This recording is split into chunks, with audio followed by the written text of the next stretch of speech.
तो भाई लोग, जरा कान खोल के सुनो, क्योंकि आज मैं तुम्हें एक जबरदस्त कार मेकर की कहानी सुनाने वाला हूं, मासेराटी। यह कहानी है जुनून, परफॉर्मेंस और इटालियन स्टाइल की।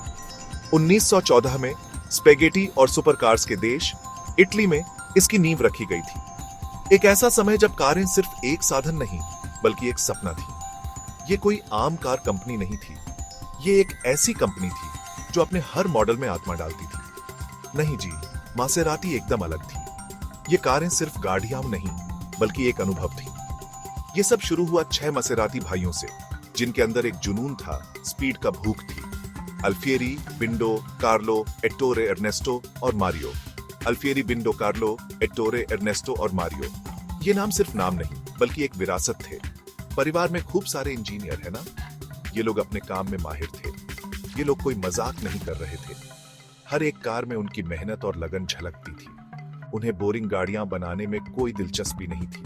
वो कुछ ऐसा बनाना चाहते थे जो दिल को छू जाए। अपना दिल और जान लगा के बड़े ध्यान से हर एक कार बनाते थे। वो कुछ खास बनाना चाहते थे, कुछ पावरफुल, कुछ मासेराटी। और सच कहूं तो ये दिखता भी था। उनकी गाड़ियां सिर्फ तेज नहीं थीं, बल्कि खूबसूरत भी थीं। स्लीक डिजाइन और एक इटालियन टच के साथ जिसे कोई नजरअंदाज नहीं कर सकता। उनकी गाड़ियां सिर्फ तेज नहीं थीं, बल्कि खूबसूरत भी थीं। स्लीक डिजाइन और एक इटालियन टच के साथ जिसे कोई नजरअंदाज नहीं कर सकता। लेकिन बात सिर्फ लुक्स की नहीं थी।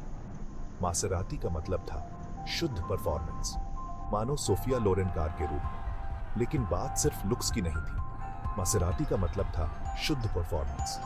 ये गाड़ियां रेसिंग के लिए बनी थी और रेस करती भी थी। मासेराती का मतलब था शुद्ध परफॉर्मेंस।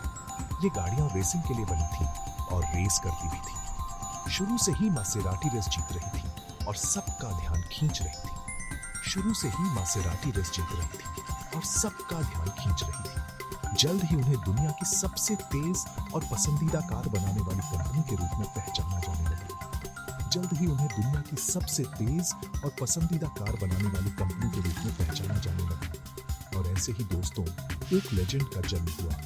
और ऐसे ही दोस्तों, एक लेजेंड का जन्म हुआ। मासेराटी का नाम आज भी उसी जुनून और परफॉर्मेंस के लिए जाना जाता है। अब कोई भी एक बड़ा इंजन गाड़ी में डाल के उसे स्पेशल कह सकता है, लेकिन मासेराटी की बात ही कुछ और थी। पर मासेराटी वो अलग थे। उनकी सोच और दृष्टिकोण ने उन्हें बाकियों से अलग बनाया। वो समझते थे कि रेसिंग सिर्फ पावर की बात नहीं है, इसमें और भी बहुत कुछ शामिल है। इसमें फिनिशिंग, हैंडलिंग और मशीन के साथ एक होने का एहसास भी जरूरी है। ये सब मिलकर ही एक बेहतरीन रेसिंग कार बनाते हैं। और यार, उन्होंने इस कला में महारत हासिल कर ली थी। मासेराटी ने रेसिंग को एक नई ऊंचाई दी। उनकी गाड़ियां कोनों में ऐसे नाचती थीं जैसे फ्रेड अस्टेयर पहियों पर। हर मोड़ पर उनकी पकड़ अद्भुत थी। सड़क से चिपक के चलती थी मानो कोई जादू हो। उनकी स्थिरता और नियंत्रण बेमिसाल थे। सीधी सड़कों पर तो धूल उड़ा देती थी। उनकी गति और शक्ति का कोई मुकाबला नहीं था। फॉर्मूला 1 की ओपन व्हील रेस से लेकर तारगा फ्लोरियो जैसी कठिन रेस तक मासेराटी ने सब जीता। हर चुनौती को उन्होंने स्वीकार किया और जीता। मासेराटी के रेसिंग इतिहास में एक नाम खास है, जुआन मैनुएल फांजियो। उनका योगदान अविस्मरणीय है। ये बंदा एक लेजेंड था, 5 बार का फॉर्मूला 1 वर्ल्ड चैंपियन, और उसने मासेराटी के लिए रेस करने का फैसला किया। ये मासेराटी के लिए गर्व की बात थी। अगर ये इन गाड़ियों की क्वालिटी नहीं बताता तो क्या बताएगा। फांजियो का मासेराटी पर विश्वास उनकी गुणवत्ता का प्रमाण था। फांजियो ने मासेराटी 250F चलाते हुए रेसिंग की दुनिया में तहलका मचा दिया। एक के बाद एक जीत हासिल की। उनकी हर जीत मासेराटी की सफलता की कहानी कहती है। ये जोड़ी स्वर्ग में बनी थी, इंसान और मशीन का एक संगीत। उनकी तालमेल अद्वितीय थी। ये जीत सिर्फ शेखी बघारने के लिए नहीं थी, ये मासेराटी की उत्कृष्टता का प्रमाण थी। नहीं जी, इन्होंने मासेराटी को इतिहास में एक ताकतवर नाम बना दिया। मासेराटी का नाम हमेशा रेसिंग की दुनिया में चमकता रहेगा। अब जब मासेराटी रेसिंग की दुनिया में धूम मचा रही थी, तो उन्होंने हम आम लोगों को नहीं भुलाया जो उस इटालियन जादू का मजा सड़क पर लेना चाहते थे। मासेराटी ने सोचा कि क्यों न इस जादू को सड़कों पर भी उतारा जाए, ताकि हर कोई इस अनुभव का हिस्सा बन सके। तो 1950 में उन्होंने दुनिया को अपनी पहली ग्रैंड टूरिस्मो A6 1500 से नवाजा। यह कार न केवल तकनीकी रूप से उन्नत थी, बल्कि इसकी डिजाइन भी बेहद आकर्षक थी। यह कोई रेसिंग कार नहीं थी जिस पे नंबर प्लेट लगा दी हो। यह एक नई सोच का प्रतीक थी जो रेसिंग और लग्जरी का बेहतरीन मिश्रण पेश करती थी। नहीं जी, ये एक असली लग्जरी कार थी। आरामदायक इंटीरियर, बड़ा बूट और इतना स्टाइल कि फैशन के दीवाने भी घायल हो जाए। इसका हर पहलू, हर डिटेल एक मास्टरपीस था। पर यह मत सोचो कि मासेराटी अब नरम पड़ गई थी। इसके इंजन की गड़गड़ाहट आज भी दिलों को धड़काने के लिए काफी थी। उस खूबसूरत बॉडी के नीचे शेर का दिल धड़कता था। यह कार न केवल दिखने में शानदार थी, बल्कि इसकी परफॉर्मेंस भी लाजवाब थी। A6 1500 भी स्पीड पकड़ सकती थी। यह कार हर मोड़ पर, हर रास्ते पर अपनी छाप छोड़ती थी। यह लग्जरी और परफॉर्मेंस का परफेक्ट मिश्रण थी।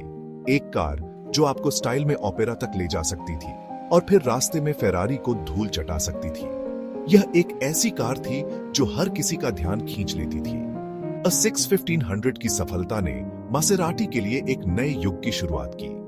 इसने कंपनी को एक नई दिशा दी और उन्हें और भी बेहतरीन कारें बनाने के लिए प्रेरित किया।